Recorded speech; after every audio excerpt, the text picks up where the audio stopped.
चलिए स्टार्ट करें।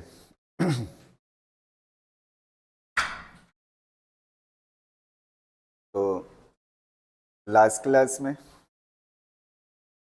क्या कहते हैं, सेंटर ऑफ मास के बारे में पढ़ा था, और वो भी कौन सा सिस्टम, डिस्क्रीट सिस्टम। तो आज हम पढ़ेंगे सेंटर ऑफ मास किसके लिए, कंटिन्यूअस सिस्टम के लिए।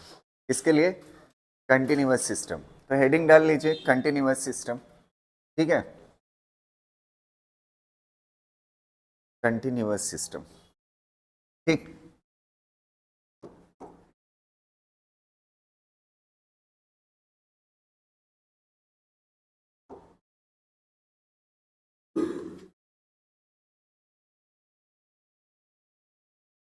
कंटिन्यूअस सिस्टम नो,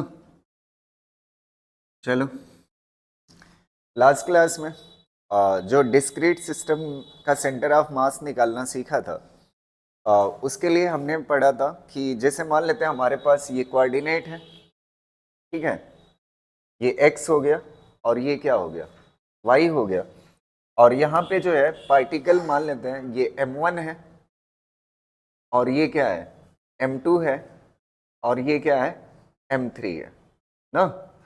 ये ओरिजिन है जहाँ से हमें सेंटर ऑफ मास की पोजीशन निकालनी होती है। तो यहाँ से मान लेते हैं ये पोजीशन क्या है r1 और ये पोजीशन क्या है r2 और ये पोजीशन क्या है r3 ना। ये पोजीशन हो गए, क्लियर है।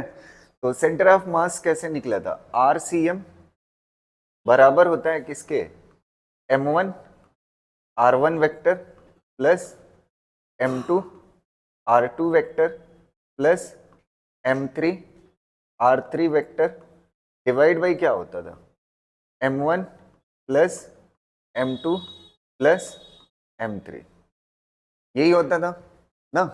कल इसका फार्मूला पढ़ा था। तो ये सेंटर ऑफ, अच्छा एक चीज और बताया था कि ये जो RCM आएगा इसके 3 कोऑर्डिनेट होंगे x, y और z। तो अगर आप XCM निकालना चाहते हो तो यहाँ पे m1 x1 plus m2 x2 plus m3 x3 इस तरह से होगा। अगर y वाला कोऑर्डिनेट निकालना चाहते हो तो क्या होगा m1 y1 plus m2 y2 इस तरह से। अगर z वाला निकालना चाहते हो तो उस तरह, क्लियर रहेगा ना। अब देखिएगा, अगर आप कंटिन्यूअस सिस्टम के लिए पढ़ रहे हो, ये मान लेते हैं आपकी बॉडी है, ये आपकी बॉडी है, इसका आप सेंटर ऑफ मास पता करना चाहते हैं, और ये आपकी क्या हो गई एक्सिस, ये x एक्सिस और ये y एक्सिस। तो ये जो कंटिन्यूअस बॉडी होती है ये बहुत सारे पार्टिकल से मिलके बनी हुई है, ठीक है। एक पार्टिकल मान लेते हैं यहाँ पे, एक ये है, एक ये है, एक ये, ऐसे बहुत इनफाइनाइट नंबर ऑफ पार्टिकल है ना, समझ आ रहे ना। तो अगर पूरी बॉडी का मास m है तो एक छोटे से टुकड़े का मास कितना होगा dm, कितना होगा dm होगा, छोटे से टुकड़े का। तो इसके जैसा बन गया, जैसे यहाँ पे 3 पार्टिकल था ऐसे यहाँ पे इनफाइनाइट पार्टिकल है dm dm मास के। अच्छा सबकी दूरी क्या है, इसकी दूरी कितना है r1, इसकी r2, इसकी r3, इसकी r4, ऐसे बहुत सारी दूरियां, समझ आ रही ना। तो आप खुद बताइए मुझे, अगर सारे पार्टिकल का मैं निकालूंगा तो क्या होगा, इसके हिसाब से थोड़ा सोचिए।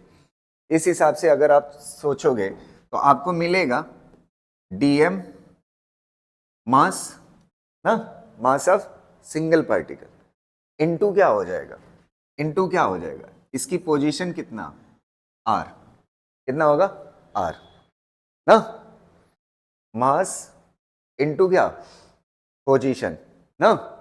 अच्छा ये सारे पार्टिकल का क्या है सम है, तो हम मैथ की लैंग्वेज में इसको क्या कहते हैं, ये जो m1 r1 plus m2 r2 plus m3 r3 है ना, तो ऐसे इनफाइनाइट नंबर ऑफ पार्टिकल को जोड़ना हो तो इसे क्या बोलते हैं इंटीग्रेशन, क्या बोलते हैं इंटीग्रेशन।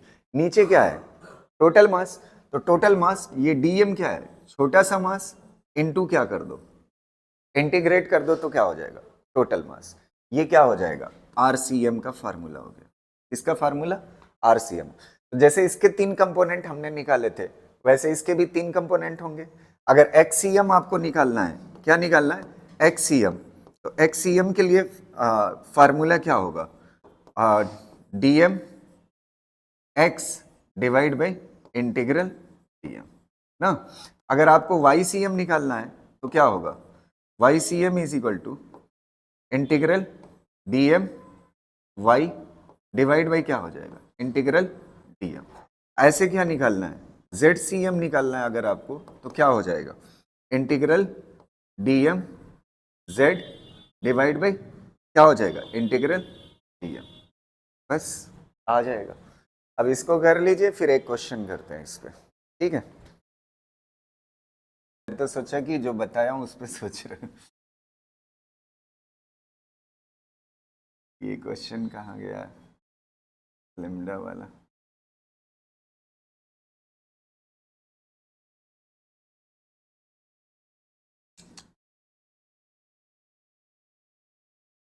हाँ यही तो है, ऊपर ही है। ये क्वेश्चन अच्छा है, देखिए, figure shows a rod a b of length l. तो फिगर नहीं बना हुआ है, मैं फिगर आपको बना देता हूं, ठीक है। ये एक रॉड है इस तरह से, ऐसे ना, ये रॉड है। Linear mass density of this rod is, and it varies with distance x from the end A, इस एंड को a बोल दीजिए, a as lambda is equal to c x square.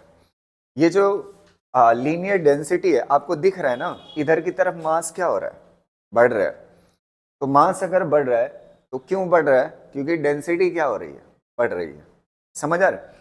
तो डेंसिटी इधर की तरफ बढ़ रही है। अगर इसका उल्टा होता, c divide by x square होता, तो इसका मतलब क्या होता, आगे की तरफ घट रही है डेंसिटी, ठीक है।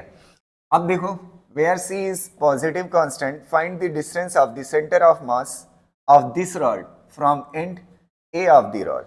इस a वाले से सेंटर ऑफ मास की पोजीशन पूछा है ना। अब देखिए आ गया, ये बॉडी के लिए ना। इसको देखिए कैसे कैलकुलेट करेंगे, आपके पास फार्मूला है। ये किस एक्सिस में वेरी कर रहा है मास, एक्स एक्सिस में ना, तो यही वाला सिर्फ फार्मूला या करना है। एक्स में dm और क्या हो जाएगा, x डिवाइड बाई क्या हो जाएगा, इंटीग्रल dm ना।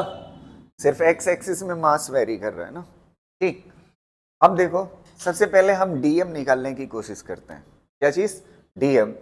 dm देखिएगा, dm क्या होगा, एक छोटा सा टुकड़ा लीजिए यहाँ पे, एक छोटा सा टुकड़ा ना, इसमें जो मास होगा वो कितना होगा, dm होगा।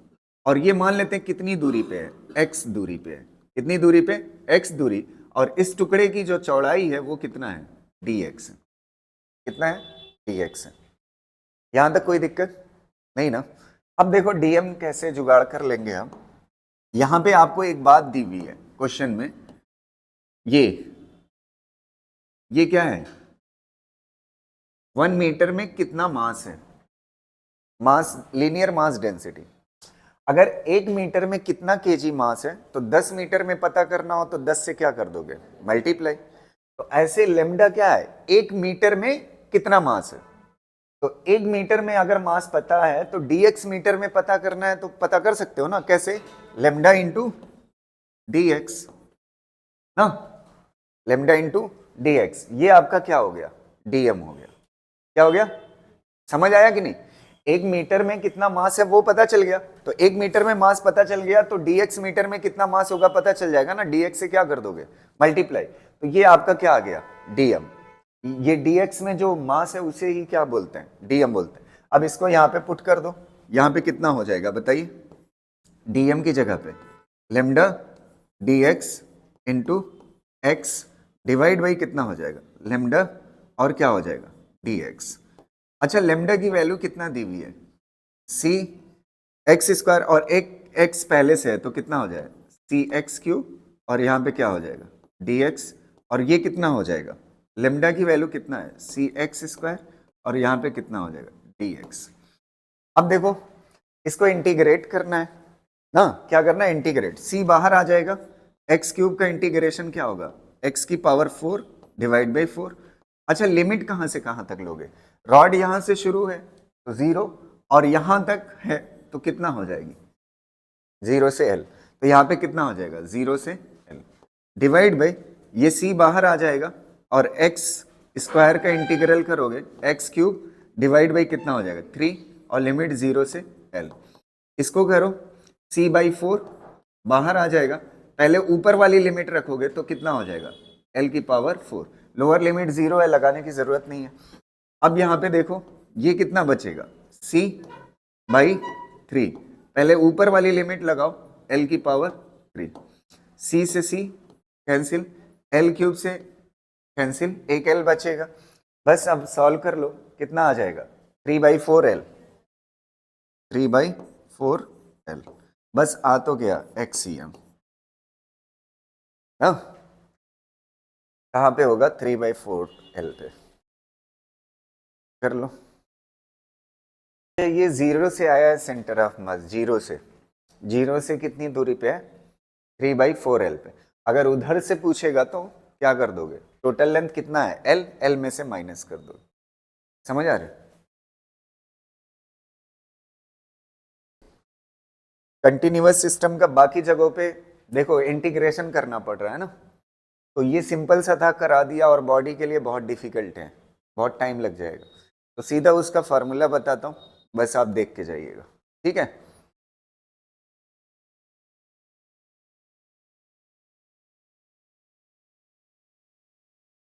Centre of mass of an arc, centre of mass of an arc,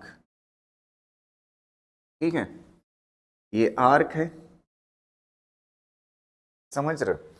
इसका सेंटर ऑफ मास अगर पूछता है, ठीक, तो एक चीज आप समझिए, यहाँ पे इसका क्या होगा सेंटर होगा, यहाँ पे क्या होगा इसका सेंटर होगा। तो सेंटर से हम बताएंगे कितना ऊपर होगा या नीचे होगा, क्या होगा। तो इसके लिए एक फार्मूला आप याद रखिएगा। क्या चीज़? फार्मूला। मान लेते हैं ये रेडियस कितना है कैपिटल आर, इसकी रेडियस आर की कितना है कैपिटल आर। आपको सेंटर ऑफ मास पता करना है, तो यहाँ पे क्या कर लीजिए, a centre of mass, ACOM, centre of mass. Centre of mass बताना है इस आर्क की वजह से, समझ आ रहे हो? तो इस आर्क का सेंटर ऑफ मास कहाँ पे होगा, इसके लिए एक फार्मूला याद रखिएगा, रेडियस, क्या चीज़ इसकी रेडियस, और रेडियस के बाद यहाँ पे क्या करिएगा साइन, और ये वाला एंगल आपको पता होना चाहिए, ये वाला आर्क जो एंगल सबटेंड कर रहा है वो मान लेते हैं कितना है अल्फा है, तो यहाँ पे कितना हो जाएगा sine alpha by 2 divide by alpha by 2। बस यहाँ से आपको मिल जाएगा सेंटर ऑफ मास कहाँ पे होगा। समझ गए ना? क्या फार्मूला होगा, सेंटर ऑफ मास अगर पता करना है radius sine of alpha by 2 divide by alpha by 2, ये वाला। अच्छा ये बताओ, आप खुद लॉजिकली सोचो, इसका जो सेंटर ऑफ मास होगा ना, इसका सेंटर ऑफ मास, तो इसको आधे में डिवाइड कर दो, आधे में डिवाइड कर दो ना, इसी लाइन पे कहीं पे होगा ना।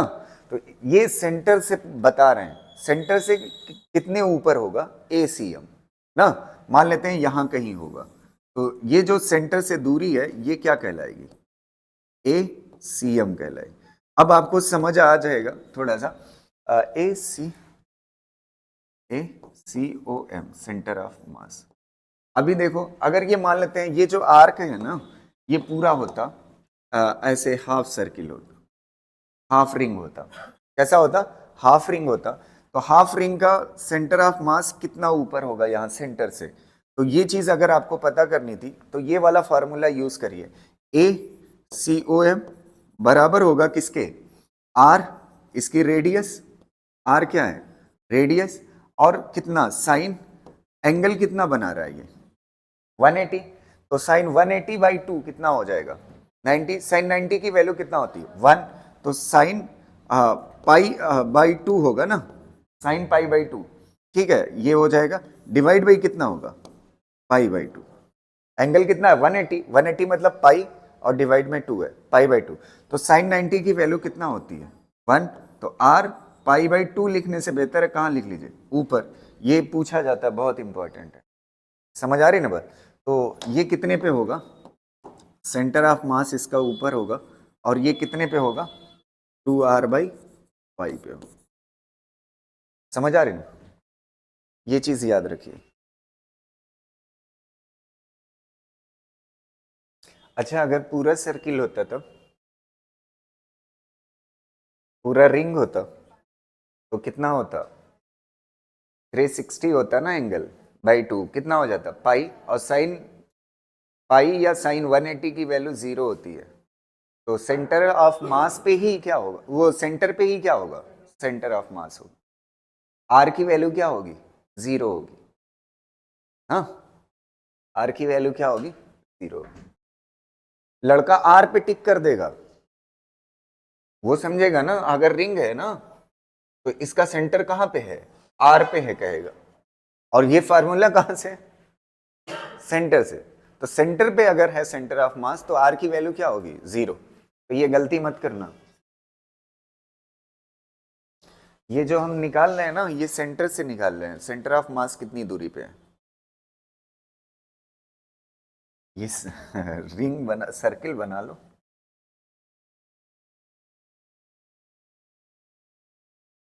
हाँ, सेंटर से ये सेंटर ऑफ मास की दूरी, ठीक है। तो जब सर्किल होगी तो ये साइन कितना बनेगा, 180। साइन 180 की वैल्यू क्या होती है, 0 होती है। तो कितना आएगा सेंटर ऑफ मास, 0 आएगा। तो इसका मतलब कहाँ पे है, सेंटर पे है, ठीक है। क्लियर रहेगा ना। चलो अगली चीज देखो। अब यही चीज हम पढ़ लेते हैं डिस्क के लिए। इसके लिए हाफ डिस्क है, हाफ डिस्क है ना। इसका सेंटर ऑफ मास कहाँ पे होगा, ठीक। ये इसका क्या है, सेंटर है ना। इसका सेंटर ऑफ मास जो होगा, ए सेंटर ऑफ मास जो होगा वो 4r/3 पाई पे होगा। कितने पे होगा, 4r/3 पाई। रिंग होती तो किस पे होता, 2r/पाई पे। और अगर डिस्क है तो कितने पे होगा, 4r/3 पाई पे। समझ गए ना, यहां कहीं होगा सेंटर। और ये पोजीशन सेंटर से कितनी ऊपर होगी, 4r/3 पाई, ठीक। लिख लीजिएगा, किसके लिए, डिस्क के लिए।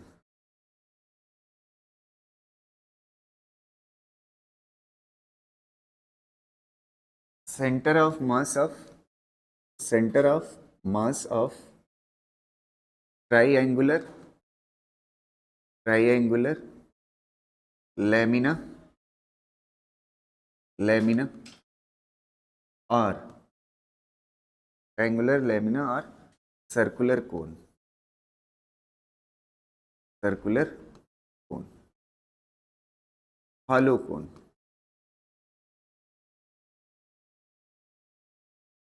ठीक। हॉलो कोन इस तरह से होगी, ये कोन है, इसकी हाइट कितनी है, h है ना। और ये लैमिना है, लैमिना मतलब होता है प्लेट, ये प्लेट है ट्रायंगुलर लैमिना, और इसकी भी हाइट कितना है, h है। इसका सेंटर ऑफ मास जानते हैं कहाँ पे होगा, सेंटर ऑफ मास यहां से जो सेंटर ऑफ मास होगा वो ऊपर होगा, और ये हाइट जो होगी h/3 के बराबर होगी।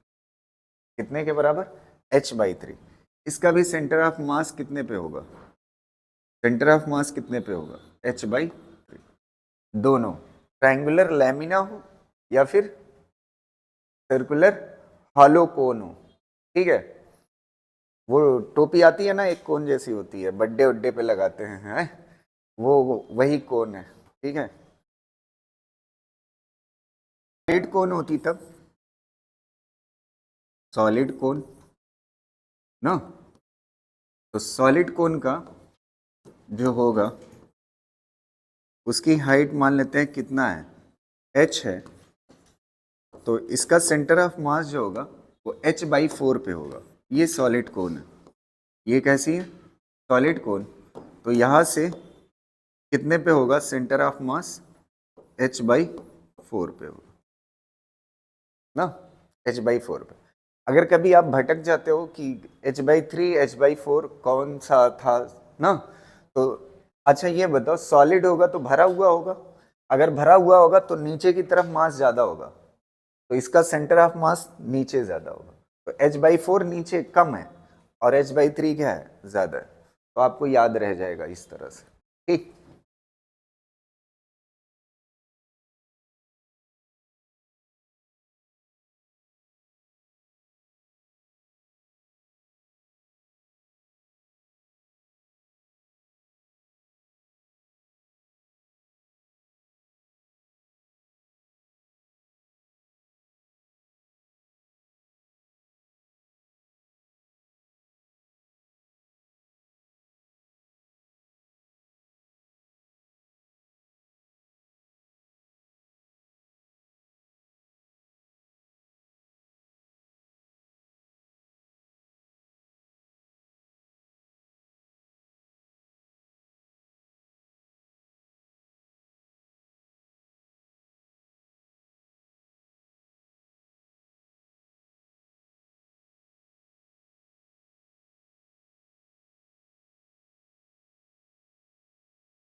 एट,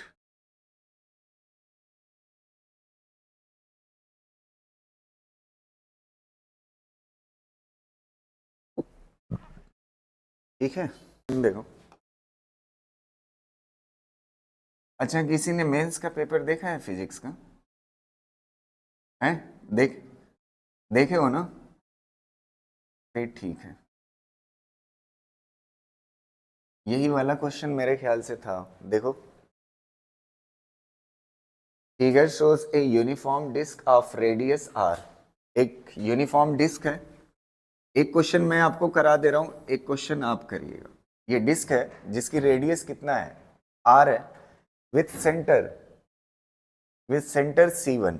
यहाँ पे सेंटर है और इसका नाम क्या है, C1 है, ठीक है। अब कह रहा है and from this disc and from this disk a small disk of radius r/2 is cut with the center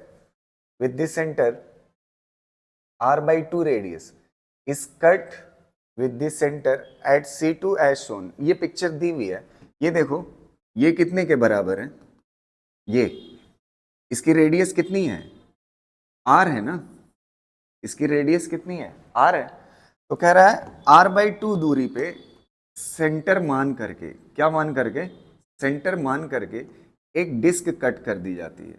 इसी तरह का क्वेश्चन था ना, इसको क्या कर दिया है, देखे थे ना पेपर, इसी तरह का था ना, यही कट वाले पोर्शन का था, मतलब एग्जैक्ट मैं नहीं, अगर किसी ने देखा हो तो ऐसे मैंने चलते हुए देख लिया था, ठीक है।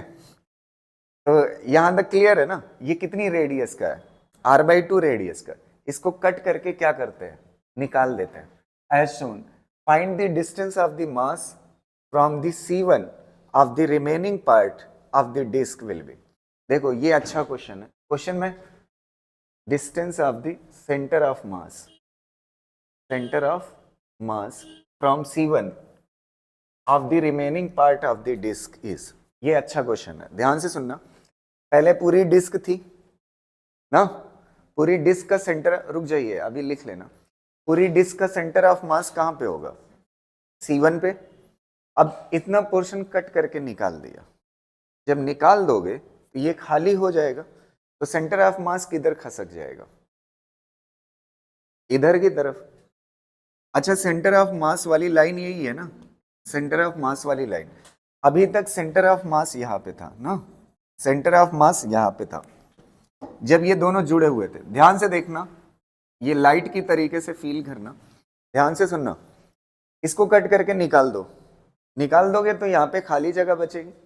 अगर ये लगा हुआ है तो सेंटर ऑफ मास यहाँ पे है ना। अच्छा ईमानदारी से बताइए, इस टुकड़े का सेंटर ऑफ मास कहाँ पे होगा? इस टुकड़े का यहीं पे होगा ना, यहीं पे होगा। अच्छा ये दूरी कितने के बराबर है? r/2 के। कितने? r/2 के बराबर। ये r है ना पूरा, तो कितना होगा? r/2 पे। तो r/2 पे है इसका सेंटर ऑफ मास। अच्छा ये बताओ, इसको निकाल करके देखोगे तो इसका सेंटर ऑफ मास यहां कहीं होगा ना। और जैसे ही इसको लगाओगे तो होल का सेंटर ऑफ मास यहां पे आ जाएगा, मतलब इस लाइन में चल रहा है ये सेंटर ऑफ मास ना। तो समझ पा रहे हो ना? तो ये सेंटर ऑफ मास किसका है? ये जो व्हाइट कलर वाला है इसको मान लो कितना? m1। ये किसका सेंटर ऑफ मास है? m1 का ना। और ये जो कट करके निकालने के बाद बचा हुआ पोर्शन है उसका सेंटर ऑफ मास ये कौन है? और इसका मास कितना है? m2। दो पार्ट में कर दिया। तो दो पार्ट में करने के बाद ये कौन हो गया? ये क्या हो गया? m1। और ये क्या हो गया? m2 ना। m2 हो गया। इसकी दूरी कितना है? r/2। इसकी पता नहीं है, यही पूछ रहा है। कट करके जब निकाल दोगे तो कितना सेंटर ऑफ मास चला जाएगा, इधर की तरफ शिफ्ट होगा। यही दूरी पूछ रहा है, x ना। तो x की वैल्यू पूछ रहा है। कल मैंने आपको बताया था कि अगर ये सेंटर ऑफ मास है, अगर ये सेंटर ऑफ मास की पोजीशन है, तो जितना मास मोमेंट इधर होता है उतना मास मोमेंट इधर होता है। मास मोमेंट क्या होता है? मास इंटू डिस्टेंस बराबर होगी मास इंटू डिस्टेंस के। मास मोमेंट क्या होता है? सेम होता है। समझ आ रहे? मास मोमेंट सेम होता है सेंटर ऑफ मास के अबाउट। अब यहां से देखो x इज इक्वल टू कितना हो जाएगा? x is equal to m1/m2 into कितना हो जाएगा? r/2। लेकिन हमारा ऑप्शन मैच नहीं करेगा। समझ आ रहे? अभी और सॉल्व करना है, थोड़ा सा देखिएगा। ये मास का रेशियो मुझे चाहिए। क्या चाहिए? मास का रेशियो। और मास का कोई जुगाड़ यहाँ पे दिया नहीं है। तो एक चीज मैं जानता हूं, ये डिस्क है, अगर 10 kg की है, कितने की? ध्यान से सुनना, 10 kg की है, तो अगर यूनिफॉर्म डिस्क होती है और इसका एरिया मान लेते हैं 10 मीटर स्क्वायर है। कितना है? 10 मीटर स्क्वायर। 10 kg डिस्क का मास है और एरिया कितना है? 10 मीटर स्क्वायर। तो 1 kg कितने मीटर स्क्वायर में है? 1 मीटर स्क्वायर में ना। 1 kg कितने में है? 1 मीटर। तो मतलब एरिया और मास को लिंक कर सकते हैं। तो मास के रेशियो के बजाय एरिया का रेशियो रख लें तो आसानी हो जाएगी हमारी। किसका रेशियो रख लें? एरिया का अगर रख लेंगे तो आसानी हो जाएगी, क्योंकि दोनों क्या है? यूनिफॉर्म डिस्क के केस में क्या होता है? दोनों डायरेक्टली प्रोपोर्शनल हो। नहीं समझ में आई? क्लियर है ना? तो अब आप देखिए, मैं इसका एरिया निकालता हूं। A1 होगा, तो A1 इज इक्वल टू कितना हो जाएगा? ईमानदारी से बताइए। पाई रिंग है ना, डिस्क है, तो पाई r स्क्वायर। r की वैल्यू कितना है? r/2 का होल स्क्वायर। तो कितना हो जाएगा? पाई r²/4 हो जाएगा। A1 निकल आया। अब क्या निकालूंगा मैं? A2। क्या निकालूंगा? A2। A2 जानते हैं कौन सा एरिया है? ये जो दूसरा, इसको कट करके निकाल दोगे जो बचेगा। अब तो टेढ़ा बेड़ा बच रहा है, तो पूरे डिस्क का एरिया कितने के बराबर है? पाई r स्क्वायर। पाई r स्क्वायर में से माइनस कर लेंगे किसका एरिया? इस वाले का। तो कितना हो जाएगा? पाई r²/4। कितना आ जाएगा? 3 पाई r²/4। कितना आ जाएगा ना। अब इसके बाद उठा के रख दो यहां पे। m1/m2 की जगह पे क्या रख दोगे? A1/A2। तो A1 की वैल्यू कितना है? पाई r²/4। और m2 की वैल्यू कितना है?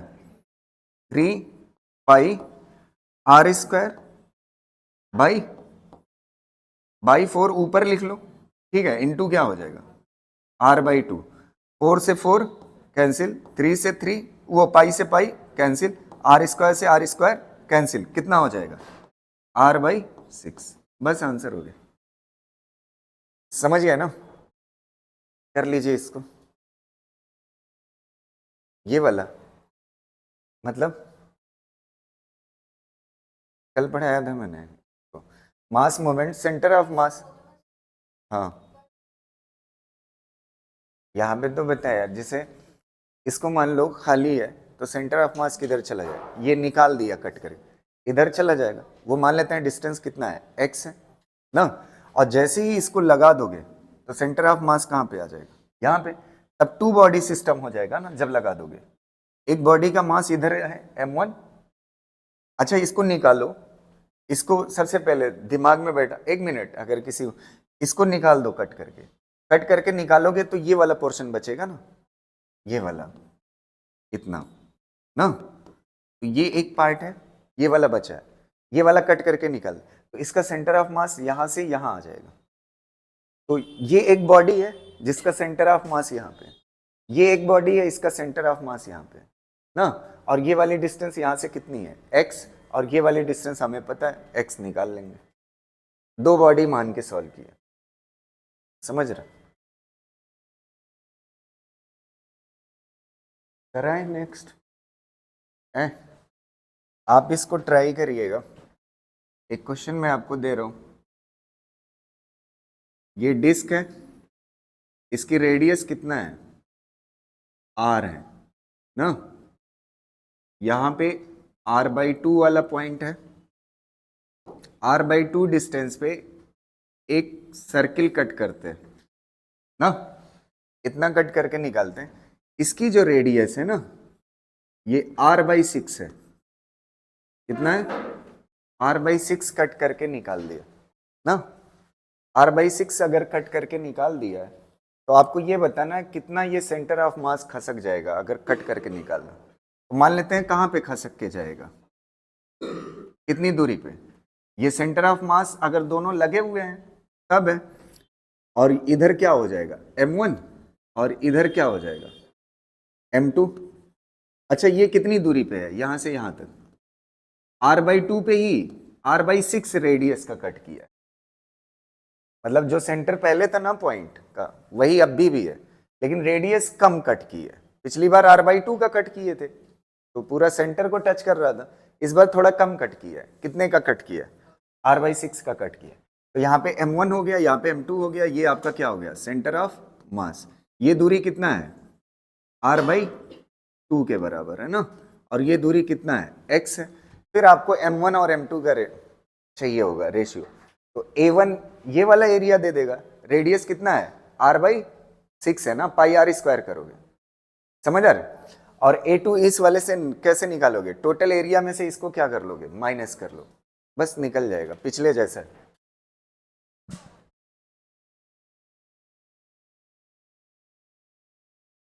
हाँ सही है,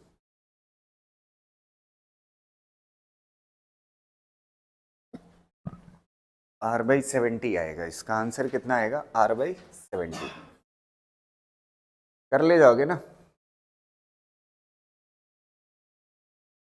चलो अब अगला कॉन्सेप्ट पढ़ते हैं। हेडिंग डालिएगा, displacement of centre of mass, displacement of centre of mass of the system, displacement of centre of mass of the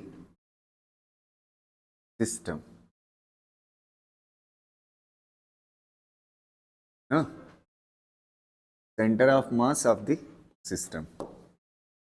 चलो एक चीज आप बताओ, आरसीएम का फार्मूला पढ़े हो, आरसीएम सेंटर ऑफ मास की पोजीशन का जानने, m1 r1 plus m2 r2 plus dot dot dot कर देते हैं, जितना होगा नंबर ऑफ पार्टिकल उतना कर दोगे, m1 plus m2 plus dot dot ना। मैंने आपको बताया इसको जब आप ओपन करोगे तो आपको क्या मिलेगा, XCM, इसके कोऑर्डिनेट अगर आप निकालना चाहते हो, RCM के क्या निकालना चाहते हो आप, कोऑर्डिनेट, तो क्या हो जाएगा, m1 x1 plus m2 x2 plus dot dot divide by m1 plus m2 dot dot ना। ऐसे ही क्या निकालोगे, YCM, ऐसे ही क्या निकालोगे, ZCM। निकाल सकते हो ना, समझ पा रहे हो ना? तो ये तीनों कोऑर्डिनेट निकल जाएंगे किसके, सेंटर ऑफ मास। अब इसका क्या पढ़ना है, डिस्प्लेसमेंट पढ़ना है। तो डिस्प्लेसमेंट का जो फार्मूला होगा यही सेम होगा, बस जहां पे ये क्या है R1 की पोजीशन है, यहां पे R1 की जगह पे क्या हो जाएगा, डिस्प्लेसमेंट। क्या हो जाएगा, डिस्प्लेसमेंट। तो यहां पे क्या हो जाएगा, डेल RCM बराबर होगा किसके, किसके बराबर होगा, M1 क्या होगा, del R1 M1 del R1 plus M2 del R2 plus dot dot क्या हो जाएगा, M1 plus M2 plus dot dot. हाँ, ऐसे आप क्या निकालोगे, डेल XCM अगर आपको निकालना है तो आप क्या करोगे, M1 del X1 plus M2 del X2 plus dot dot dot divide by क्या करोगे, M1 plus M2 plus dot dot. ऐसे क्या निकाल लोगे, डेल YCM, ऐसे ही क्या निकलेगा, डेल ZCM निकल जाएगा ना। बस जहां पे क्या होता था, x1 फिक्स पोजीशन होती थी ना, जैसे ये पार्टिकल है, कोऑर्डिनेट से बना के दिखा देता हूं, ये मास है, यहाँ पे M1 है ना, ये क्या होता था, मान लेते हैं R1 है ना, तो ये पोजीशन वेक्टर होता था इसका, M1 का। अब ये क्या कर रहा है, डिस्प्लेस कर रहा है, क्या कर रहा है, डिस्प्लेस। मान लेते हैं यहां से यहां चला गया, समझ आ रहे हैं? तो ये वाली पोजीशन क्या है, R2 है एग्जाम्पल के, तो ये यहां से यहां गया है ना, ये यहां से यहां गया है, तो ये वाला जो है ये क्या कहलाएगा, डिस्प्लेसमेंट वेक्टर। इसको मान लेते हैं AB, मान लेते हैं, क्या मान लेते हैं, AB। तो ये क्या कहलाएगा, डिस्प्लेसमेंट। और मैंने वेक्टर में आपको पढ़ाया था, जिधर की तरफ एरो होगी वो final position minus initial position. तो फार्मूला वही रहेगा, कोई लॉजिक नहीं है, बस जहां पे क्या था पोजीशन थी वहां पे क्या हो जाएगा, डिस्प्लेसमेंट हो ना। बस इतना सिंपल सा रिलेट करके आप याद। चलो एक क्वेश्चन इसका कर लेते हैं। अगर एरो इधर की तरफ होती तब तो R1 माइनस R2, ठीक है।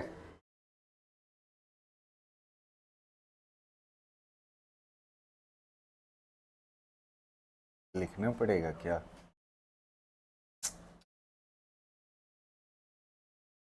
है। इस क्वेश्चन को देखो,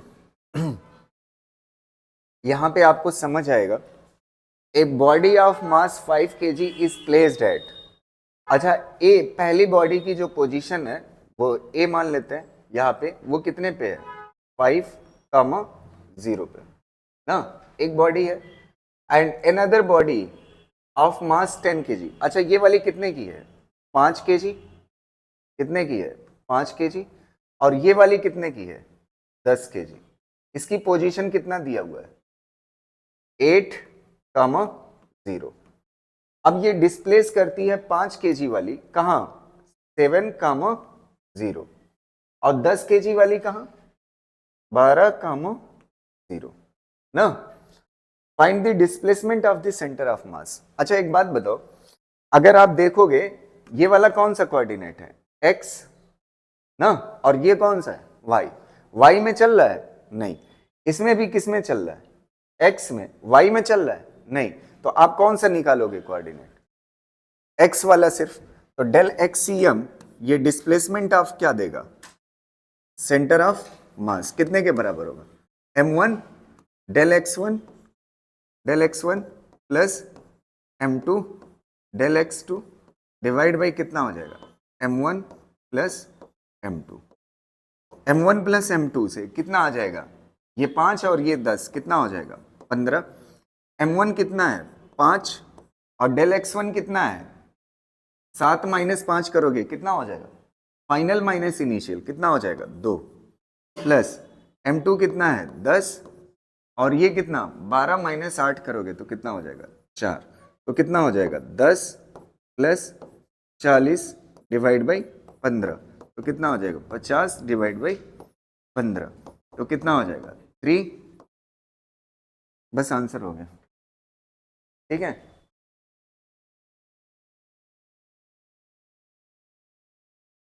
कर ले जाओगे इस तरह के क्वेश्चन।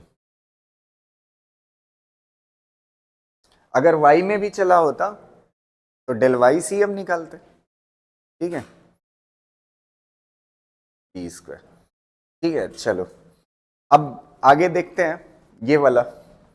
अब यहां से शुरू होगा कंजर्वेशन के कॉन्सेप्ट। इसके कंजर्वेशन के कॉन्सेप्ट ध्यान से सुनिएगा। कंजर्वेशन ऑफ मोमेंटम है टॉपिक, लेकिन मैं कोशिश करूंगा कि कंजर्वेशन ऑफ मोमेंटम का यूज ना के बराबर। समझ आ रही ना बात? ऐसे ही समझ जाए हम। ध्यान से सुनना, एक्सीएम हेडिंग कंजर्वेशन ही रहेगा। ठीक है, या जाने दो, हेडिंग पहले समझ लो। मान लेते हैं आरसीएम, ये आरसीएम का फार्मूला है। सेंटर ऑफ मास की पोजीशन कितने के बराबर होगी? m1 r1 plus m2 r2 plus m3 r3 divide by क्या होगा? m1 plus m2 plus m3 ना। ये सेंटर ऑफ मास की पोजीशन का फार्मूला है कि सेंटर ऑफ मास कहां पे होगा अगर 3 पार्टिकल सिस्टम है, m1 m2 m3। समझ गए? अब इसके बाद ये जो मैं लिखने जा रहा हूं, अगर वेलोसिटी ऑफ सेंटर ऑफ मास का फार्मूला लिखना हो VCM, तो इसका भी फार्मूला ऐसे ही रहेगा, m1 v1 plus m2 v2 plus m3 v3 divide by क्या होगा? m1 plus m2 plus m3 ना।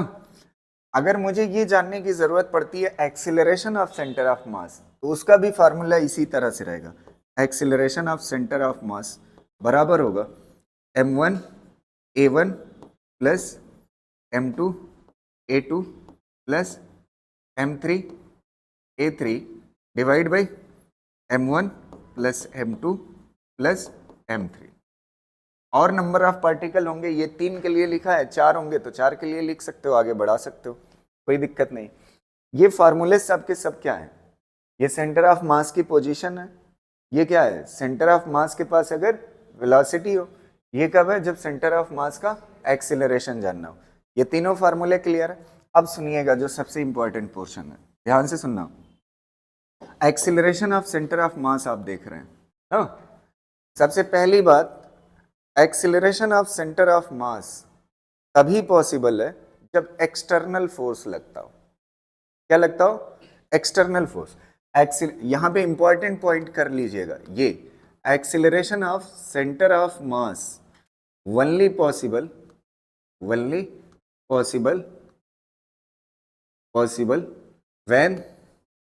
when there is net external force ना। अगर नेट एक्सटर्नल फोर्स नहीं है, तो सेंटर ऑफ मास का एक्सीलरेशन नहीं हो सकता। समझ आ रही ना बात? एक बात बताऊं मैं, इससे पहले वाला चैप्टर लॉज ऑफ मोशन हमने देखा था मैकेनिक्स में। तो लॉज ऑफ मोशन में क्या होता था? हम पार्टिकल की बात करते थे। किसकी बात करते थे? पार्टिकल की बात।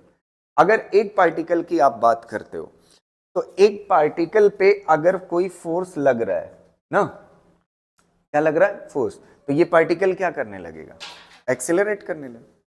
लेकिन अब जो है ना, हमारा जो रोटेशनल मोशन होता है वो जनरली पार्टिकल के लिए नहीं होता। किसके लिए होता है? बॉडी के लिए होता है। किसके लिए होता है? बॉडी के लिए। तो जब आप बॉडी की बात करेंगे, तो इस बॉडी पे अगर फोर्स लग रहा है, मान लेते हैं इधर लग रहा है, इधर लग रहा है, ऐसे लग रहा है, अगर नेट फोर्स क्या हो गया? 0, तो बॉडी नहीं चलेगी। क्या नहीं चलेगी? बॉडी नहीं चलेगी। और अगर नेट फोर्स आ गया, तो नेट फोर्स आने से सेंटर ऑफ, अच्छा एक चीज आप थोड़ा सा सोचिए इस पे। मान लेते हैं नेट फोर्स क्या है? 0 है। नेट फोर्स क्या है? 0 है। तो नेट फोर्स 0 है, तो सेंटर ऑफ मास नहीं चलेगा, लेकिन पार्टिकल चल सकते हैं। क्या चल सकते हैं? थोड़ा सा और एग्जांपल के लिए मैं बताऊं, जैसे ये सिस्टम मान लो, ये सिस्टम है, 1 पार्टिकल, 2 पार्टिकल, 3 पार्टिकल का ना। इनका सेंटर ऑफ मास कहाँ पे होगा? ये m1 है, ये m2 है, ये क्या है? m3 है। मान लेते हैं यहां कहीं पे होगा सेंटर ऑफ मास ना, सेंटर ऑफ मास यहां पे। अगर एक्सटर्नल फोर्सेस हैं, कौन से फोर्स है? External force. तो अगर एक्सटर्नल फोर्स आ जाएगा तो ये सेंटर ऑफ मास चलने लगेगा। और अगर इंटरनल फोर्सेस है, मान लेते हैं, अच्छा एक मास दूसरे मास को क्या करता है? खींचता है, अट्रैक्ट करता है।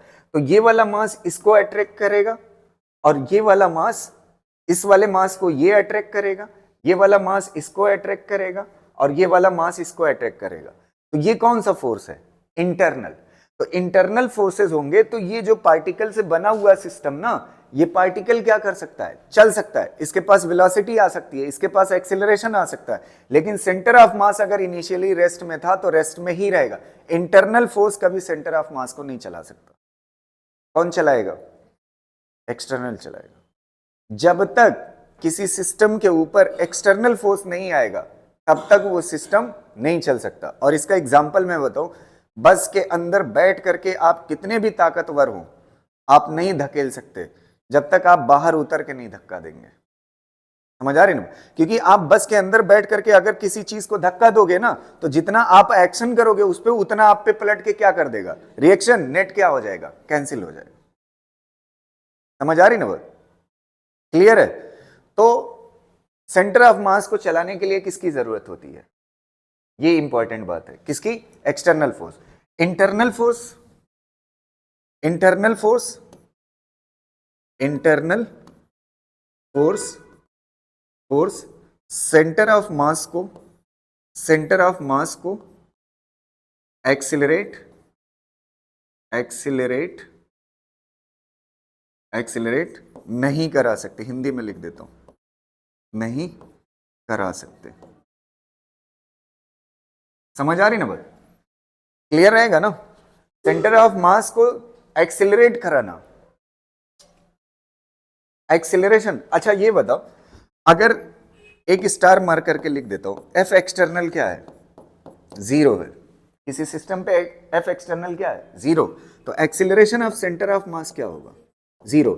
और एक्सिलरेशन ऑफ सेंटर ऑफ मास दो कंडीशन में 0 हो सकता है, या तो वेलोसिटी ऑफ सेंटर ऑफ मास क्या हो? वेलोसिटी ऑफ सेंटर ऑफ मास क्या हो? 0 हो, या तो वेलोसिटी ऑफ सेंटर ऑफ मास क्या हो? कांस्टेंट हो। दोनों केस में एक्सिलरेशन क्या होगा?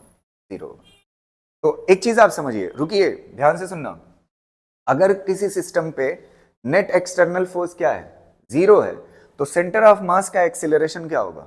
0 होगा। और सेंटर ऑफ मास का एक्सिलरेशन 0 होना दो चीजें हो सकती है, या तो सेंटर ऑफ मास की वेलोसिटी क्या होगी? 0, या तो सेंटर ऑफ मास के पास क्या होगा? Constant speed. तो अगर कोई बॉडी कांस्टेंट स्पीड से चल रही है, किससे चल रही है? कांस्टेंट स्पीड से चल रहे, तो इसका सेंटर ऑफ मास भी किससे चल रहा है? कांस्टेंट स्पीड से। इसके सेंटर ऑफ मास के पास एक्सीलरेशन क्या है? 0। अभी भी इस बॉडी पे नेट फोर्स क्या है? एक्सटर्नल फोर्स 0 ही है ना। सेंटर ऑफ मास किसी बॉडी या किसी सिस्टम का कब एक्सीलरेट कर सकता है? जब कौन हो? External force. Internal force accelerate नहीं करा सकते। और ये चीज, और एक आखिरी बात जिस पे सबसे ज्यादा क्वेश्चन होंगे, अगर कोई सिस्टम ऑफ पार्टिकल रेस्ट में है इनिशियली, इसमें रेस्ट में, जैसे ये मान लेते हैं 2 पार्टिकल सिस्टम है, ध्यान से सुनिएगा, ये मास m1 है और ये क्या है? m2 है। इससे ज्यादा आपको फील आ जाएगा। ये इसका क्या हो गया? सेंटर ऑफ, मान लेते हैं m2 बड़ा है किससे? m1 से। m2 बड़ा है किससे? m1 से। तो सेंटर ऑफ मास कहां पे होगा बताइए? m2 के करीब। ये हो गया सेंटर ऑफ मास ना। अब देखो, एक मास दूसरे मास को क्या करेगा? खींचेगा। ये इसको अपनी तरफ खींचेगा, अट्रैक्ट करेगा, ये इसको अपनी तरफ। तो ये दोनों पार्टिकल चल सकते हैं, सेंटर ऑफ मास नहीं चल सकता, क्योंकि ये, इसको आपने क्या मान रखा है? इस पूरे को आपने क्या मान रखा है? सिस्टम। क्या मान रखा है? सिस्टम। तो सिस्टम के अंदर का अगर फोर्स होगा तो वो सेंटर ऑफ मास को नहीं चला सकता। अगर सिस्टम के बाहर का एक्सटर्नल फोर्स आ जाएगा तब सेंटर ऑफ मास चलेगा। और चलेगा मतलब यहां पे क्या है? एक्सिलरेट करेगा। चलेगा मतलब कांस्टेंट स्पीड नहीं है, चलेगा मतलब एक्सिलरेट करेगा। क्लियर रहेगा ना? समझ गए ना? तो सेंटर ऑफ मास को इंटरनल फोर्सेस चला सकते हैं? नहीं। अब एक बात और मैं पूछता हूं, इंटरनल फोर्सेस, इंटरनल फोर्सेस क्या हमेशा कंजर्वेटिव होते हैं या नॉन कंजर्वेटिव भी हो सकते हैं? पढ़ा चुका हूं वर्क पावर एनर्जी में। इंटरनल फोर्सेस है पक्का। अब देखो यहां पे इंटरनल फोर्सेस दोनों हो सकते हैं, इंटरनल फोर्सेस दोनों हो सकते हैं, कंजर्वेटिव भी और नॉन कंजर्वेटिव। समझ आ रहे ना? ध्यान से सुनना, मैंने आपको क्या बताया था, नॉन कंजर्वेटिव कौन होता है? फ्रिक्शन होता है। कौन होता है? फ्रिक्शन। अब मान लेते हैं एक नाव, एक मिनट ध्यान से इस वाले कॉन्सेप्ट को फील करना, ध्यान से सुनना।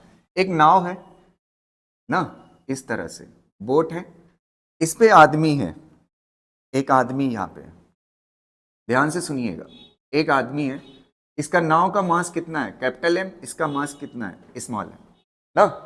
अभी आदमी इधर है ना, आदमी और बोट का सेंटर ऑफ मास अपनी चॉइस से बताइएगा किधर होगा। इधर ज्यादा मास है तो इधर कहीं होगा। ये क्या हो गया? पूरे सिस्टम का क्या है? ये सेंटर ऑफ मास।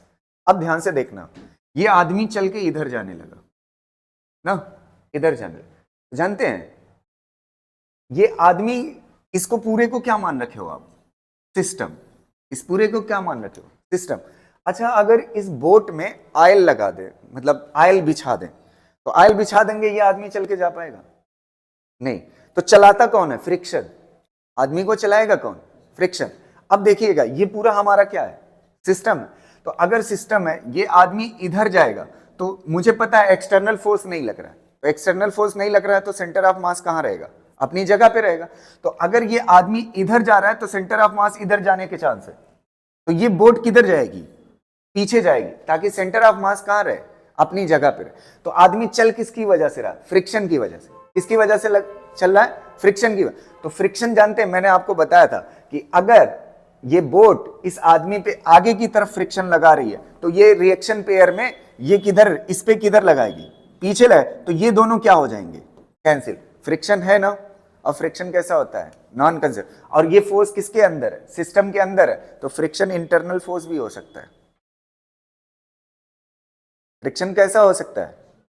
ये पूरे को आपने क्या मान रखा है? सिस्टम। अच्छा, इस आदमी को चला कौन रहा है? फ्रिक्शन। फ्रिक्शन कैसा है? Non conserve. लेकिन इस केस में सिस्टम के अंदर है तो कैसा है? इंटरनल। तो इंटरनल फोर्स कैसा हो सकता है? कंजर्वेटिव भी हो सकता है और नॉन कंजर्वेटिव भी हो सकता है।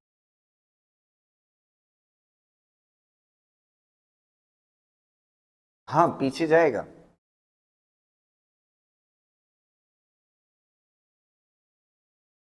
तो जैसे ही ये इधर जाना शुरू करेगा ना, ये पीछे आना शुरू कर देगा बोट। कभी आप ऐसा करके देखे हो? बोट पे बैठिए, ऐसा होता है। हाँ, अपनी जगह पे। जब तक एक्सटर्नल फोर्स नहीं लगाएंगे तब तक नहीं होगा। जब तक एक्सटर्नल फोर्स नहीं लगेगा तब तक सेंटर ऑफ मास अपनी जगह से चल नहीं सकता। सेंटर ऑफ मास को चलने के लिए किसकी जरूरत है? एक्सटर्नल फोर्स की। अगर ये आदमी आगे जाएगा तो बोट किधर जाएगी? पीछे जाएगी। तो अब क्लियर है ना, इंटरनल फोर्स क्या हो सकते हैं? दोनों हो सकते हैं। और internal force accelerate centre of mass को नहीं करा सकता। अब एक आखिरी बात, अगर इनिशियली, अब सुनना, इनिशियली इसका सेंटर ऑफ मास किसमें था? रेस्ट में। कोई बाहरी फोर्स आया? नहीं। ये इधर गया तो बोट पीछे गई, ताकि सेंटर ऑफ मास कहां रहे? वहीं रहे। तो अगर किसी सिस्टम पे एक्सटर्नल फोर्स नहीं है और वो सिस्टम इनिशियली उसका सेंटर ऑफ मास किसमें था? रेस्ट में। तो उसके पार्टिकल, अच्छा ये सिस्टम के पार्टिकल है ना, आदमी और नाव। आदमी आगे जा सकता है, नाव पीछे जा सकती है, लेकिन सेंटर ऑफ मास अपनी जगह से नहीं हिलेगा। तो इनिशियली अगर सेंटर ऑफ मास रेस्ट में था, तो फाइनली भी क्या होगा? रेस्ट में, अगर उस पे सिस्टम पे कोई एक्सटर्नल फोर्स नहीं लग रहा है। और अगर इनिशियली कांस्टेंट स्पीड से चल रहा था, तो फाइनली भी किससे चलेगा? कांस्टेंट स्पीड से, जब तक उस पे क्या ना आ जाए? एक्सटर्नल फोर्स ना आ जाए। कौन? Centre of mass. क्लियर रहेगा ना? सिस्टम के पार्टिकल चल सकते हैं इंटरनल फोर्सेस की वजह से, लेकिन सेंटर ऑफ मास नहीं चले, एक्सेलरेट नहीं करे। क्लियर है? कर लीजिए इसको, ये बात इंपॉर्टेंट है, लिख लीजिएगा। इंटरनल फोर्स किसकी वजह से हो? इंटरनल फोर्स कंजर्वेटिव भी हो सकता है और नॉन कंजर्वेटिव भी। फिर मैं, अब मेरे साथ दोहराइएगा। External force centre of mass को चला सकता, एक्सिलरेट करा सकता है। क्या करा सकता है? एक्सिलरेट करा सकता है। इंटरनल फोर्सेस नहीं एक्सेलरेट करा सकते। और अगर इनिशियली सिस्टम किस में था, रेस्ट में था, तो अगर कोई बाहरी फोर्स नहीं आया है तो फाइनली भी सिस्टम किस में रहेगा, रेस्ट में। अगर सिस्टम कांस्टेंट वेलोसिटी से चल रहा था तो कांस्टेंट वेलोसिटी से चलता रहेगा, सेंटर ऑफ मास भी कांस्टेंट वेलोसिटी से चलता रहेगा जब तक क्या ना आए, एक्सटर्नल फोर्स ना आए। एक छोटा सा क्वेश्चन इस पे कराता हूं, बस देख करके और पढ़ करके जवाब दे दीजिएगा। ये नीट का आया हुआ क्वेश्चन है, ठीक है।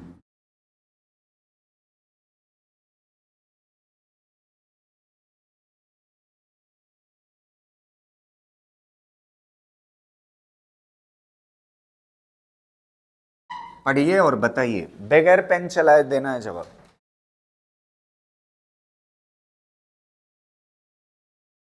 टू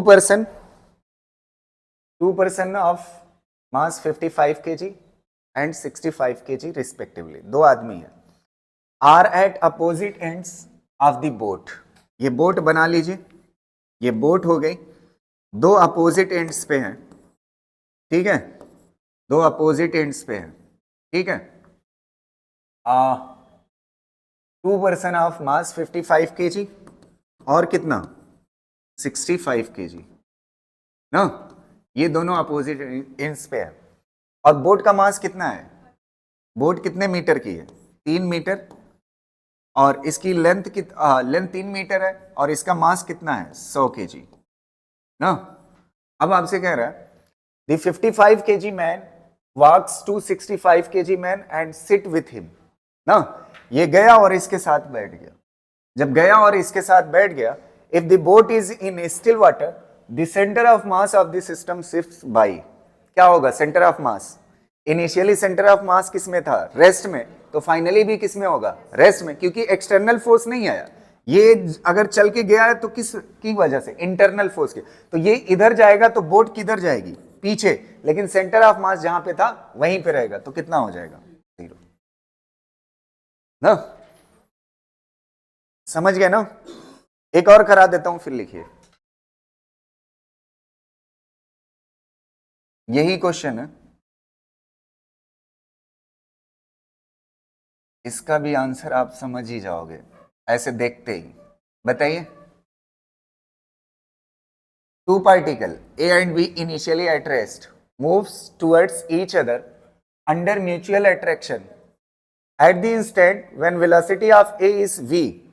कह रहा है ये दो पार्टिकल है ना, मान लेते हैं एक पे पॉजिटिव चार्ज है, वैसे समझने के लिए मास की वजह से भी अट्रैक्शन होता है, मान लेते हैं, चलो ठीक है, इसका मास है, ठीक है, two particle a and b, ये ए है और ये क्या है, बी है, दोनों एक दूसरे को क्या कर रहे हैं, अट्रैक्ट कर रहे हैं। अच्छा, यहां कहीं इसका क्या रहा होगा, सेंटर ऑफ मास रहा होगा।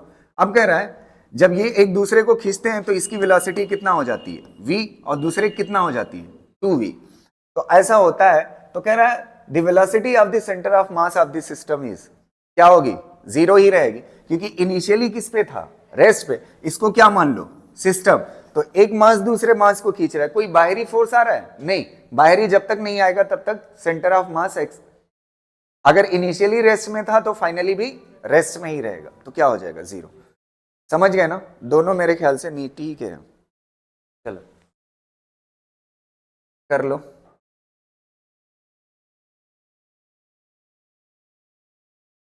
हाँ फिर चेंज हो जाएगा।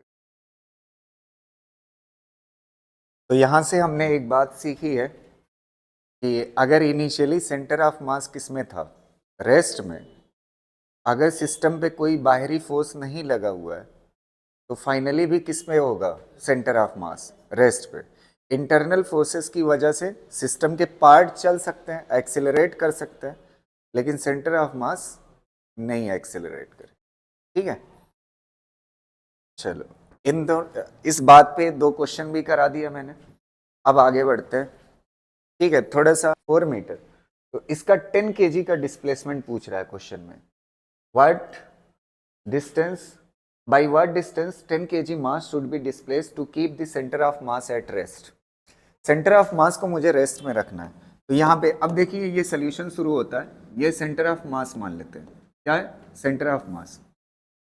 तो ये जब 4 मीटर चलेगा तो इसको कितना चलना पड़ेगा जिससे सेंटर ऑफ मास क्या रहे, रेस्ट में रहे। अच्छा, डिस्प्लेसमेंट का फार्मूला पड़ा है सेंटर ऑफ मास का, डेल एक्स एम बराबर होता है किसके, m1 del x1 plus m2 del x2 divide by क्या हो जाएगा, m1 प्लस m2 ना। ये क्या हो जाएगा, डेल xm क्या होगा, 0। सेंटर ऑफ मास को नहीं चलाना है ना, नहीं, सेंटर ऑफ मास किस में रहे, तो keep the centre of mass at rest. तो ये डिस्प्लेसमेंट किसका है, अच्छा, सेंटर ऑफ मास का डिस्प्लेसमेंट किस में है, रेस्ट में होना चाहिए ना, तो ये कितना हो जाएगा, 0। तो ये 0 हो गया। m1 कितना है, 5, और डेल x1 कितना है, 4, प्लस m2 कितना है, 10, और डेल x2 आपसे पूछा है ना, डेल x2। अच्छा, ये m1 m2 इधर जाएगा तो क्या हो जाएगा, 0 हो जाएगा। तो ये कितना हो जाएगा, 20, इधर आएगा तो कितना हो जाएगा, -20 is equal to 10 del x2 ना। तो 0 0 क्या हो जाएगा, कैंसिल। कितना डिस्प्लेस करना पड़ेगा, -2। -2 मतलब ये इधर अगर जा रहा है तो इसको इधर लाना पड़ेगा ताकि सेंटर ऑफ मास अपनी जगह पे रहे। ठीक है, इसको कर लीजिए। एक क्वेश्चन इस पे हो गया, एक क्वेश्चन और मैं लिख रहा हूं आप, हाँ वही चीज है मैंने बताया ना, ठीक है।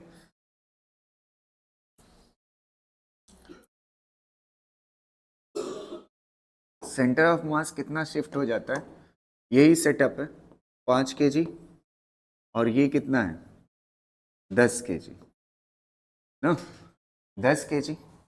सेंटर ऑफ मास को कितना शिफ्ट हो जाता है, सेंटर ऑफ मास कितना, 2 मीटर। कितना हो जाता है, 2 मीटर। क्वेश्चन वही है, ये वाला कितना मीटर चला था, कितना डिस्प्लेस किए थे, 4 मीटर। वो पिछला क्वेश्चन ही है, पिछले वाले में सेंटर ऑफ मास किस में था, रेस्ट में। इस बार सेंटर ऑफ मास कितना शिफ्ट हो रहा है, 2 मीटर। तो डेल एक्सएम की जगह पे क्या हो जाएगा, कितना, 2। कितना हो जाएगा, 2। समझ आ रही ना,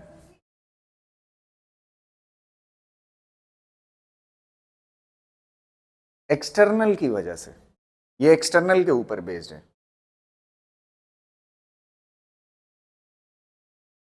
हाँ तो अच्छा, ये चल 4 मीटर वाला पार्टिकल, इसमें गेयर और तो लगा नहीं है, हम ही चलाएंगे।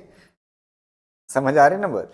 तो हमने इसको ऐसा चलाया और इसको ऐसा चलाया, समझ आ रही ना बात?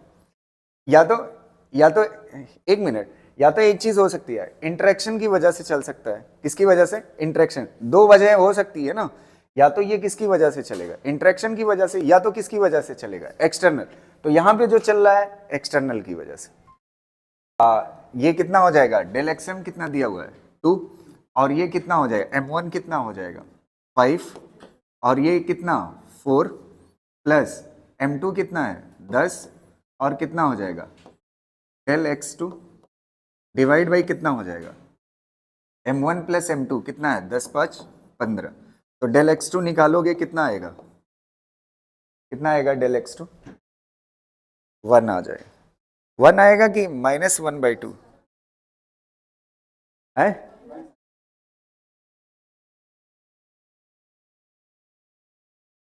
हाँ ठीक है, क्लियर रहेगा ना।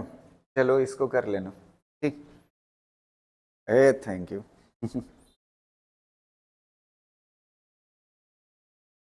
एक क्वेश्चन ये वाला कर लेते,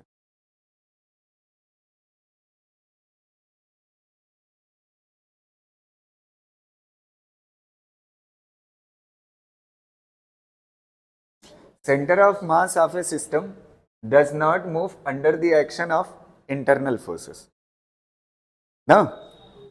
centre of mass of A system does not move, move उतना अच्छा सही नहीं है, एक्सिलरेट होना चाहिए था, चल जाएगा ना।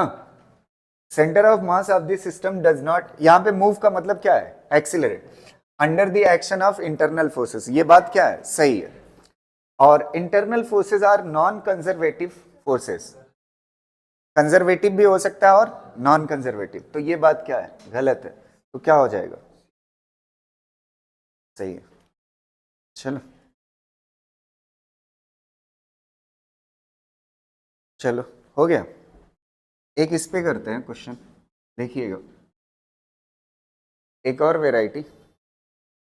अगर मान लेते हैं हमारे पास क्वेश्चन, ठीक है, अगर मान लेते हैं हमारे पास एक क्या कहते हैं,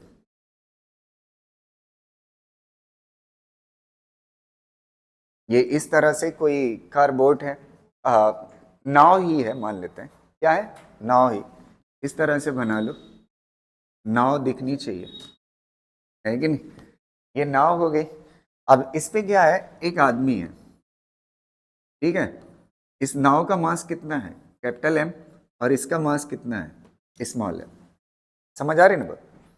अब देखिएगा, जब ये आदमी आगे बढ़ेगा तो ये नाव किधर जाएगी, पीछे जाएगी, किधर जाएगी, पीछे जाएगी। तो आपसे डिस्प्लेसमेंट पूछ सकता है नाव का कितना हुआ। समझ आ रही ना बात। मान लेते हैं ये नाव की लेंथ, ये जो है, हाँ, लेंथ कितने के बराबर है, एल के बराबर। ये लेंथ कितनी है, एल के बराबर। समझ आ रहे ना। तो अब देखिएगा नाव किधर जाएगी, पीछे। आपको लग रहा है ना ये आगे जाएगी, तो नाव किधर जाएगी, पीछे। अगर आप आगे भी मानना चाहोगे तो आपके आंसर में माइनस आ जाएगा, कोई दिक्कत नहीं। तो ये मान लेते हैं कितना पीछे गई, एक्स मीटर। कितना पीछे गई, एक्स मीटर पीछे गई ना। तो अब आप देखिएगा, समझ आ रही ना बात। नाव, ये आदमी किधर जा रहा है, आगे, तो ये नाव किधर जा रही, पीछे जा रही। समझ है, कितना मीटर जा रही है, एक्स मीटर। तो अब आपके पास फार्मूला क्या है, डिस्प्लेसमेंट ऑफ सेंटर ऑफ मास का ना, डिस्प्लेसमेंट ऑफ सेंटर ऑफ मास का। तो आपको जानना है ना कि नाव कितना पीछे गई है, ये चीज जानना है, तो ये वाला फार्मूला लगा देंगे, डेल एक्स सी एम बराबर होगा किसके, m1 del x1 plus m2 del x2 divide by कितना, m1 प्लस m2। यहां तक हो जाएगा, क्लियर रहेगा। अब देखिएगा एक चीज आप मुझे बताइएगा, ध्यान से सुनना, क्या सेंटर ऑफ मास चलेगा, नहीं चलेगा, कोई एक्सटर्नल फोर्स है नहीं, इसको पूरे को क्या मान रखा हमने, सिस्टम। अब देखिएगा ये तो जीरो हो गया, ये इधर आएगा तो ये भी क्या हो जाएगा, जीरो हो जाएगा। अब देखो मान लेते हैं ये आदमी चल करके यहां से यहां तक गया है, यहां तक ना, यहां तक गया है।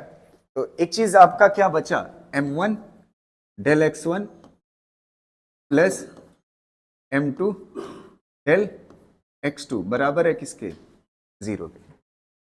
यहां तक कोई दिक्कत नहीं ना। अब मुझे थोड़ा सा बताइएगा एक चीज, ये m1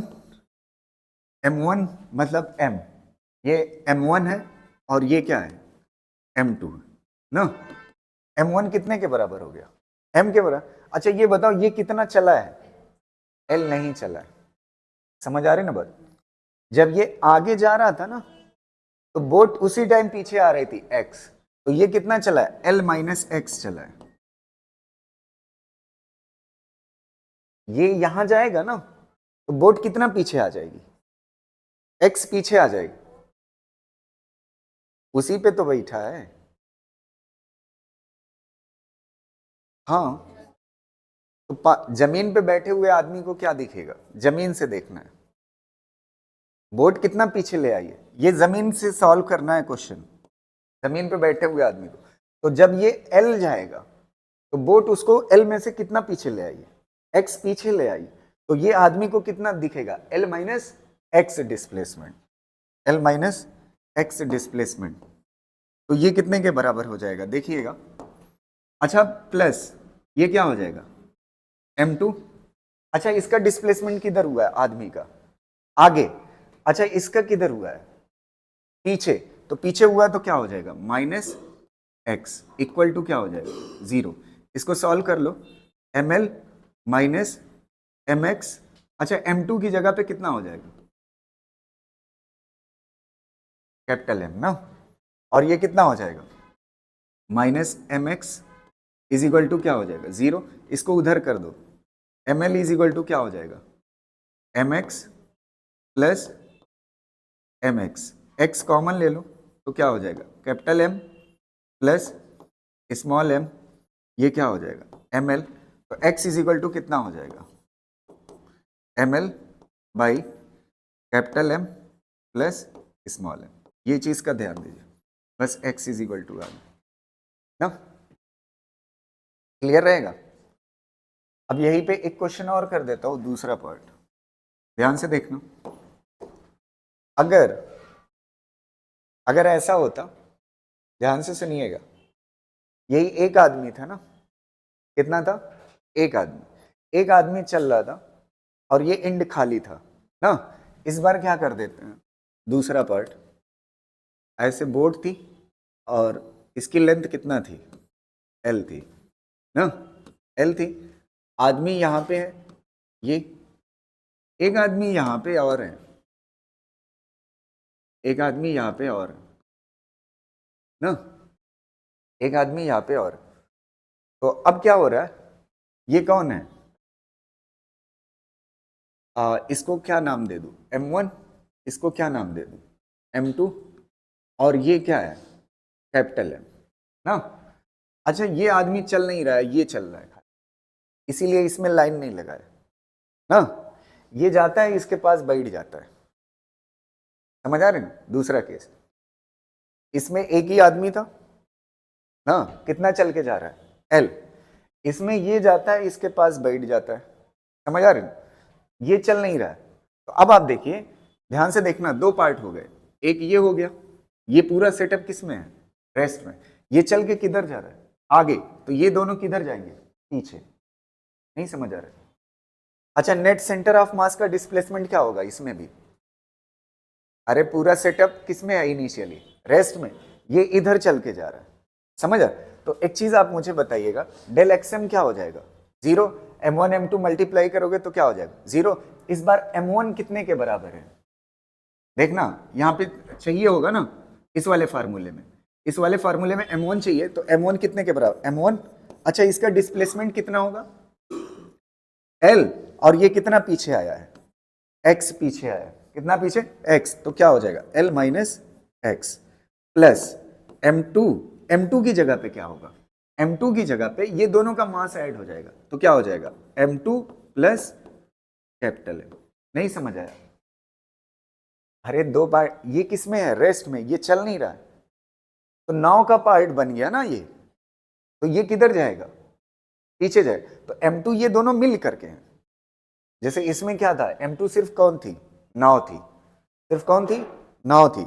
इस बार इसके साथ इसका भी तो है, तो ये किधर जाएगा, पीछे जाएगा, तो ये कितना हो जाएगा मास, M2 प्लस M, और कितना हो जाएगा, इनटू कितना हो जाएगा, माइनस X, इक्वल टू क्या हो जाएगा, 0।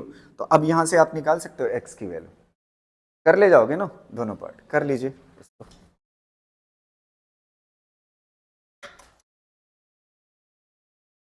हाँ, X निकालना, X निकाल सकते हो ना,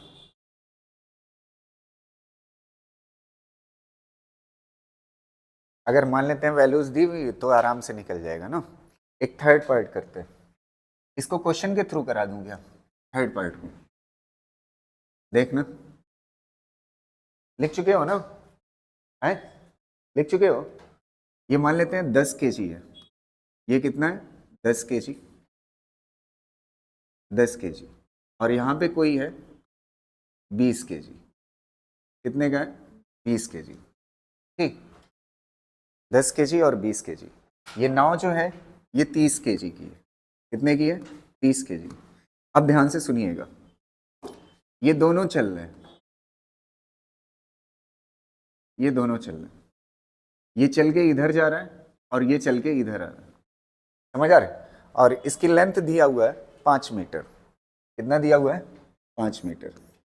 देखिएगा बहुत ही सिंपल होगा, 5 मीटर। अच्छा, इससे पहले वाला कॉन्सेप्ट किस में है, पहले में एक आदमी था, दूसरा नहीं था, फिर उसके बाद एक आदमी को चलाया, दूसरे को रेस्ट पे रखा। अब क्या कर रहे हैं, दोनों को चला रहे हैं, दोनों को क्या कर रहे हैं, चला रहे हैं। देखिए इसमें दो क्वेश्चन हो सकते हैं। अब मान लेते हैं ये इस एंड को जा रहा है और ये इस एंड को जा रहा है, लिख लीजिएगा। ये वाला किसको जा रहा है, ये ए है और ये क्या है, बी है। ये ए से कहाँ जा रहा है, बी, और ये कहाँ जा रहा है, बी से ए जा रहा है ना। अब आपसे कहता है कि सेंटर ऑफ मास कितना डिस्प्लेस होगा, सेंटर ऑफ मास कितना डिस्प्लेस होगा। तो मान लेते हैं ये इतना डिस्प्लेस हुआ, कितना, x मीटर, कितना डिस्प्लेस हुआ, x metre, centre of mass. समझ आ रही ना, कितना मीटर, x मीटर। अब ध्यान से सुनिएगा बढ़िया से। अच्छा वहां से अब ये बात क्लियर है इस वाले पिक्चर से, एक मिनट, अब बार बार मैं वो फार्मूला नहीं लगाऊंगा, देख लो यहां से m1 del x1 plus m2 del x2, अगर सेंटर ऑफ मास नहीं चल रहा है तो m1 del x1 plus m2 del x2 plus m3 del x3 plus जितने हों इक्वल टू क्या होगा, 0। ये बात क्लियर है। तो यहां भी इनिशियली सिस्टम किसमें है, पूरा सिस्टम इनिशियली किसमें है, ये पूरा सिस्टम रेस्ट में मान लेते हैं। तो अगर पूरा सिस्टम रेस्ट में है तो यहां भी सेंटर ऑफ मास नहीं चल रहा है, तो m1 del x1 plus m2 del x2 plus m3 del x3 बराबर होगा किसके, 0 के। हाँ अगर आएगा आंसर निगेटिव तो मान लेंगे, कोई दिक्कत नहीं, एक तरफ मानना है, समझ है। यही तो बात मैं कह रहा हूं, अगर आपका दिल कर रहा है इधर लेने का तो आप इधर ले लीजिए, आपका दिल कर रहा है इधर लेने का आप इधर ले लीजिए, तब भी आंसर क्या आएगा, सेम आएगा। ठीक है, बस प्लस माइनस का फर्क होगा।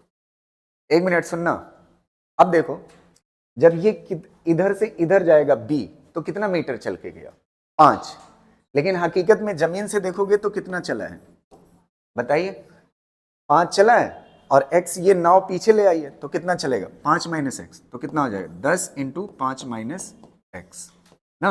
अब आ जाइए इस पे, ये m2 मान लेते हैं, इनका देखिए m2 कितना है 20। अच्छा ये कितना चला, एक मिनट, ये यहां से यहां आया है, कितना चला, 5 चला ना, कितना चला 5, और प्लस ये x, नाव इधर ला रही है ना, तो कितना हो जाएगा 5 प्लस x। इनका देख लीजिए क्या सीन है, ये नाव कितना है 30, कितना चली है x चली है, नाव तो 30 की है ये कितना चली है x। अच्छा किस तरफ चली है, किस तरफ चली है, हाँ रुक जाओ, यहाँ पे गड़बड़ी ना हो जाए, ध्यान से सुनो। इसका मास कितना है 20 है, ये कितना चला है 5, और ये x, तो ये किधर है ओवरऑल, माइनस की तरफ ना, तो ये कितना हो जाएगा, यहाँ पे क्या लग जाएगा माइनस, और इनटू कितना हो जाएगा, कितना हो जाएगा 5, और प्लस कितना, नहीं समझ आई बात, अरे माइनस में चल रहा है ना, 5 प्लस, समझ गए ना, या तो -5 माइनस एक्स लिखिए, क्या लिखिए -5 माइनस एक्स कर देते, नहीं तो दिक्कत करें। ये कितना हो जाएगा 20, और कितना -5 माइनस, यहां तक कोई दिक्कत, ये कितना चला है यहां से यहां तक 5, और ये x तो माइनस में है ना, तो माइनस। अब इसको देखो बोट किधर चली है, पीछे, कितना चली है x, और x कैसा है माइनस, तो ये +30 और माइनस क्या हो जाएगा x इक्वल टू क्या हो जाएगा 0। इसको मल्टीप्लाई कर लो, 50 माइनस 10x, और ये कितना -100, और ये कितना हो जाएगा -20x, और ये कितना हो जाएगा -30x इक्वल टू 0। ये कितना हो जाएगा 30 20 50 10 60 -60x, और ये कितना हो जाएगा -100 प्लस 50 कितना हो जाएगा इक्वल टू 0। तो x इज इक्वल टू कितना हो जाएगा, x इज इक्वल टू -5/6। इसका मतलब मैंने गलत डायरेक्शन ली थी, इसको किधर लेना चाहिए था, इधर, बस यही फर्क होगा, समझ रहे। पार्ट और बताता हूं, ध्यान से सुनना, एक मिनट, इसको ट्राई करिएगा आप घर जाकर। अगर ये कहता ए सेंटर ऑफ मास तक जाता है यहां तक, वो सेंटर ऑफ मास ना कहिए, ये ए यहां तक जाता है 20 तक, और बी यहां 20 तक जाता है, मतलब अभी तक क्वेश्चन क्या था, ए कहां तक जाता है बी तक, और बी कहां तक जाता है ए तक जाता है ना, तब ये क्वेश्चन को सॉल्व किए। अगर ए कहां तक आ रहा है, यहां सी मान लीजिए, ए कहां तक आ रहा है सी तक, और बी कहां तक जा रहा है सी तक, तब जानते हैं क्या करेंगे, m1 और यहाँ पे 5 की जगह पे कितना हो जाएगा, 2.5 हो जाएगा, 2.5 हो जाएगा, कितना हो जाएगा 2.5 माइनस x हो जाएगा, और इसमें क्या हो जाएगा 2.5 माइनस 2.5 माइनस x हो जाएगा, और यहाँ पे कितना हो जाएगा माइनस x। बस सॉल्व करोगे आ जाएगा, समझ गए ना। तो ये चीज पढ़ लीजिएगा कहां से कहां जा रहा है, ठीक। बुट हाँ x ही चलेगा, ठीक है। 2 क्वेश्चन मैं आपको होमवर्क के लिए दे देता हूं बस, ठीक है। चलो लिखो, क्वेश्चन लिखो। Find the displacement of the balloon initially system is balanced. Find the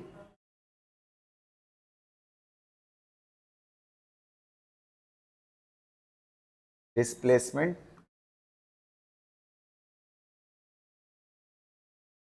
of the balloon initially system is at rest ना। ओए रुक जाओ, इसको बताओ, ये बलून है ना, और ये यहाँ पे एक बंदर या आदमी है, कैसे रहेगा, ठीक, ये ऊपर चढ़ रहा है, ठीक है। अब आप देखिए यहाँ पे ध्यान से सुनना, इसका मास कितना ले लो कैपिटल M, और इसका मास कितना ले लो स्मॉल m ना। इनिशियली किस पे था बलून, रेस्ट पे था।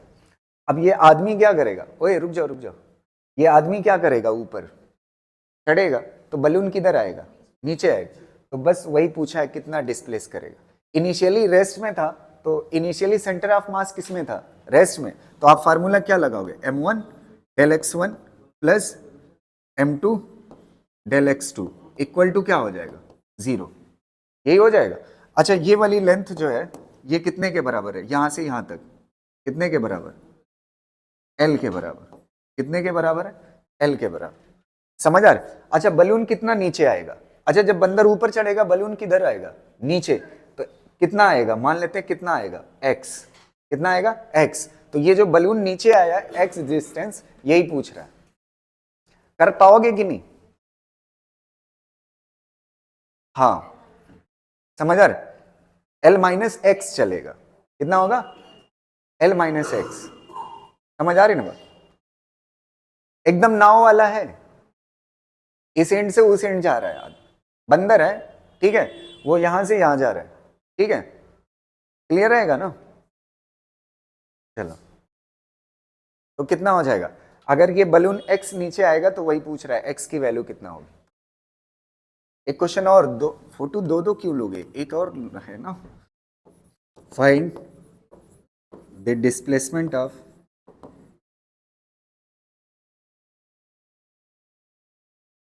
ऑफ 10 m मास। एक मिनट इसको मैं समझा देता हूँ, एक मिनट सुनना। जब ये नीचे आएगा आगे की तरफ तो ये किधर जाएगा, पीछे की तरफ ना। जब ये आगे आएगा ये ऐसे गिरेगा फिसलेगा, तो इसको किधर धकेलेगा, ये अगर आगे जा रहा है, सिस्टम में 2 पार्ट है ना, सिस्टम इनिशियली सिस्टम किस पे है, रेस्ट पे, इनिशियली सिस्टम किस पे था, रेस्ट पे, तो centre of mass initially rest पे है, तो फाइनली भी क्या होगा रेस्ट में।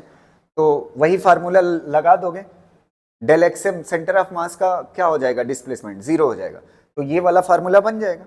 अच्छा ये अगर आगे आएगा तो ये किधर जाएगा, पीछे, मान लेते हैं ये कितना गया x मीटर, कितना गया x मीटर। अब आप कर लो इस फार्मूले से, m1 कितना चल के जाएगा आगे, थोड़ा सा बताइएगा 1 मिनट में, ताकि मैं समझ जाऊं, आपको समझ आया। अगर ये m1 यहाँ पे आकर के गिरेगा, जमीन पे आकर के गिरेगा यहाँ पे, तो यहाँ पर के आकर के गिरेगा, तो ये कितना चला हॉरिजॉन्टली, 2.2 नहीं 2.2, और ये x पीछे ले गया, तो कितना हो जाएगा ये डेल x1, 2.2 माइनस x1। अच्छा इधर की तरफ है तो कैसा लिया जाएगा, गलत कह रहा हूं मैं, ये किधर चल रहा है, ये वाला मास किधर गिर रहा है, इधर ना, तो इधर की तरफ ना, तो इधर की तरफ चलेगा तो कैसा लिया जाएगा, del x1 minus del x1 की वैल्यू कितना होगी यार, इधर आ रहा है ना, तो कितना डेल x1 होगा 2.2, फिर आंसर ही बताना पड़ जाएगा ना, किस में होगा, माइनस में, और इसका मास कितने के बराबर है, m के बराबर, ये माइनस इसके अंदर है, मतलब मल्टीप्लाई में, ये माइनस किस में है, इसी के साथ लगा देता हूं, ये माइनस हो जाएगा तो ये क्या हो जाएगा प्लस, और ये क्या हो जाएगा m, नहीं समझ आया, हाँ पूरा माइनस में है? नहीं यही तो बता रहा, एक मिनट ध्यान से सुन लो, ये वेज किधर गिर रहा है, इधर ना, तो इधर कैसा होता है, माइनस होता है ना, इधर कैसा होता है माइनस।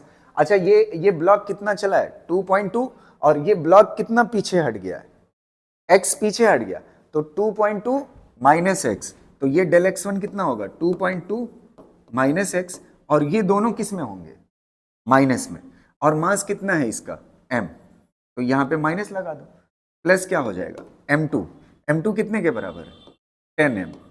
अच्छा x2 बताओ कितना है, इस वेज का कितना चला है x, कैसा होगा प्लस होगा, इनटू क्या हो जाएगा x इक्वल टू क्या हो जाएगा 0, बस निकाल दोगे यहां से x की वैल्यू, कर ले जाओगे ना, अच्छा क्वेश्चन है। बाकी आज सारा क्वेश्चन किस पे करा दिया मैंने, डिस्प्लेसमेंट पे, कल करेंगे किस पे, वेलोसिटी पे, 2-3 क्वेश्चन करना है बस, ठीक है, कर ले जाओगे ना, चलो इससे आगे बाकी देखेंगे कल, थैंक यू। हाँ